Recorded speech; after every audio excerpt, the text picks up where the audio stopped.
সকালবেলা আর কাউকে ডাকতে হবে না।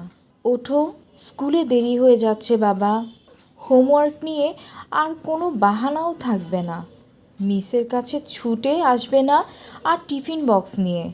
বাবা আর অফিসে যাওয়ার সময় শত গল্পে ভুলিয়ে ভালিয়ে স্কুলে নিয়ে আসবে না। মা যত্ন করে আর টিফিন গুছিয়ে দিয়ে কপালে চুমু খেয়ে স্কুলে পাঠাবে না। কখন স্কুল শেষ, বাড়ি ফিরবে আর সেই উৎসুক মনে কোনো অপেক্ষা থাকবে না।